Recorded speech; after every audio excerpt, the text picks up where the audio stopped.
ಕೈ ಬಿಡೇನು, ಕೈ ಬಿಡೇನು.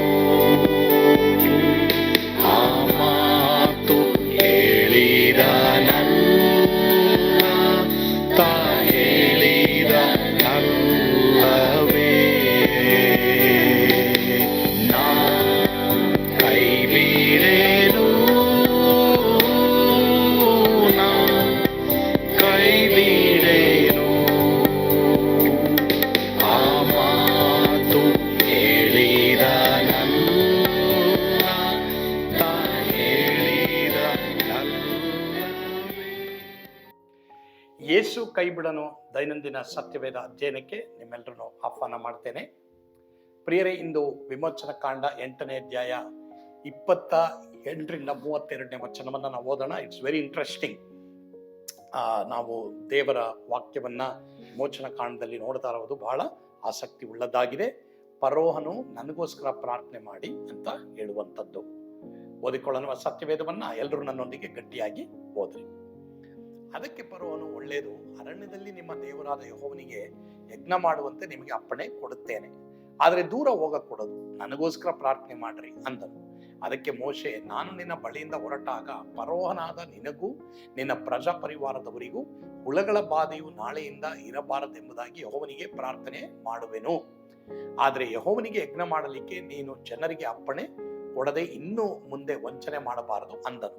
ಮೋಶೆ ಫರೋಹನ ಬಳಿಯಿಂದ ಹೊರಟು ಯೆಹೋವನಿಗೆ ಪ್ರಾರ್ಥನೆ ಮಾಡಲು ಅವನ ಪ್ರಾರ್ಥನೆ ಮೇರೆಗೆ ಯೆಹೋವನು ಮಾಡಿದನು. ಆ ಹುಳಗಳೆಲ್ಲ ಫರೋಹನ ಬಳಿಯಿಂದಲೂ ಅವನ ಪರಿವಾರದವರ ಬಳಿಯಿಂದಲೂ ತೊಲಗಿ ಹೋದವು, ಒಂದು ಉಳಿಯಲಿಲ್ಲ.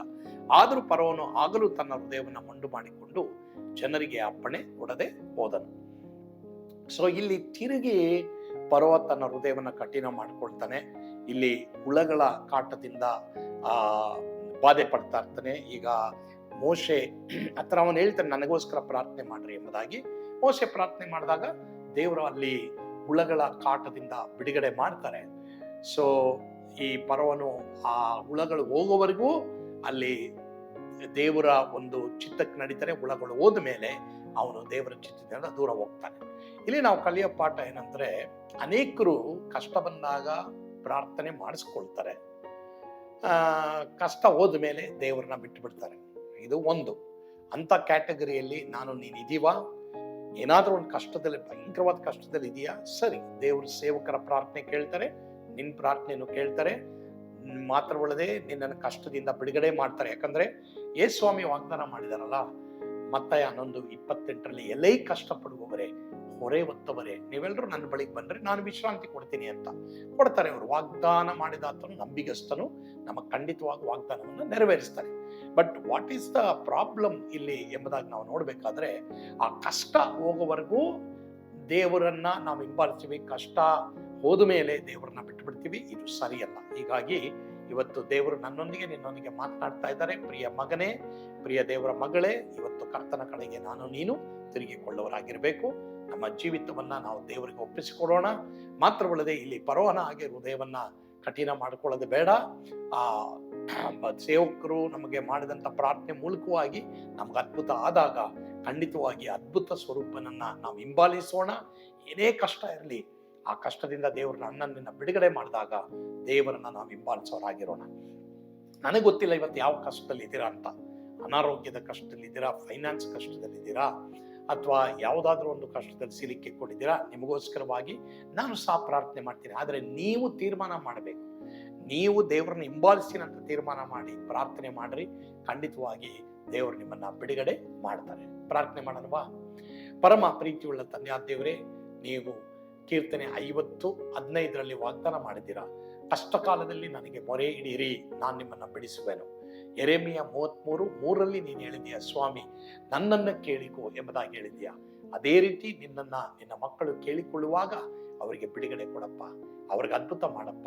ದೇವರೇ, ಸ್ವಾಮಿ ರಾಜನೇ ಕರ್ತನೆ, ನೀನು ಬಿಡುಗಡೆ ಮಾಡಿದ ಮೇಲೆ ಬಿಡುಗಡೆ ನಾಯಕನಾದ ನಿನ್ನನ್ನು ಬಿಡದ ಹಾಗೆ ಹಿಂಬಾಲಿಸುವ ಹಾಗೆ ಎಲ್ಲಾರ್ಗೂ ನೀವು ಕೃಪೆ ಕೊಡಪ್ಪ. ಆ ರೀತಿ ನೀವು ಮಾಡ್ತೀರ, ಅದಕ್ಕಾಗಿ ಸ್ತೋತ್ರ. ಸ್ತುತಿ, ಘನ, ಮಾನ, ಮಹಿಮೆ ನೀವು ಒಬ್ಬರೇ ಹೊಂದಿಕೊಂಡ್ರಿ ಸ್ವಾಮಿ. ಯೇಸುವಿನ ಹೆಸರಿನಲ್ಲಿ ಪ್ರಾರ್ಥಿಸ್ತೇವೆ ದೇವರೇ, ಆಮೇನ್. ಕರ್ತನು ತಾನೇ ನಿಮ್ಮೆಲ್ಲರನ್ನು ಆಶೀರ್ವಾದ ಮಾಡಲಿ. ಯೇಸು ನಿಮ್ಮನ್ನು ಕೈ ಬಿಡನು. ಆಮೇನ್. God bless you.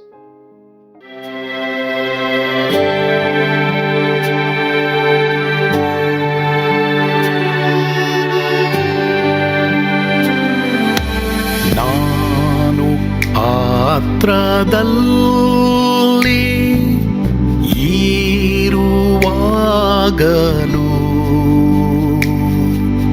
ನೀನು ಪಾಯಪಾಟು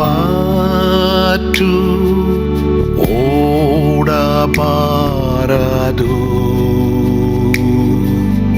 ನನ್ನ ಮಾತನಂಬಿ ಸ್ಥಿರವಾಗಿರು.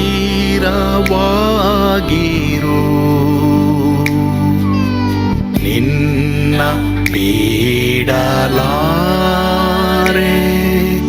ಬಿಡೆನು ಎಂದೆಂದಿಗೂ.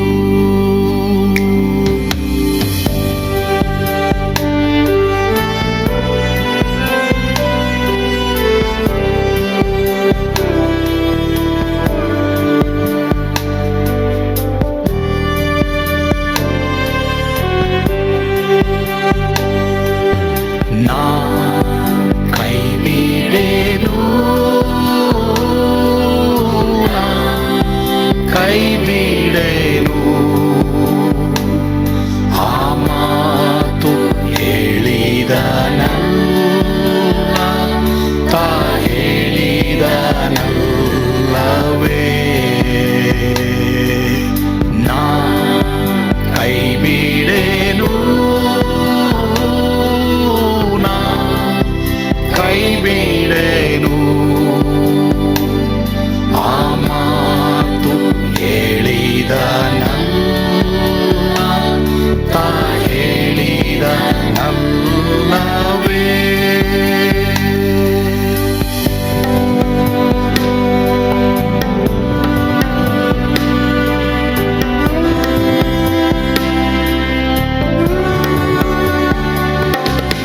ಸುತ್ತಲೂ ಹೂಗಳು ಬಾಡಿ ಹೋದರು,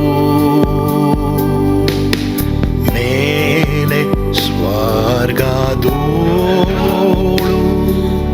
ಬಾದಲಾಗದು.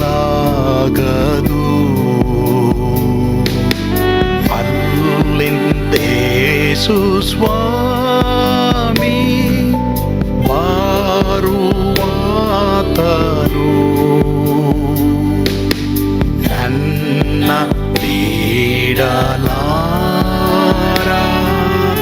ನನ್ನನ್ನು ಕೈ ಬಿಡನು. ನಾ ಕೈ ಬಿಡೆನು, ನಾ ಕೈ ಬಿಡೆನು.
ಕೈ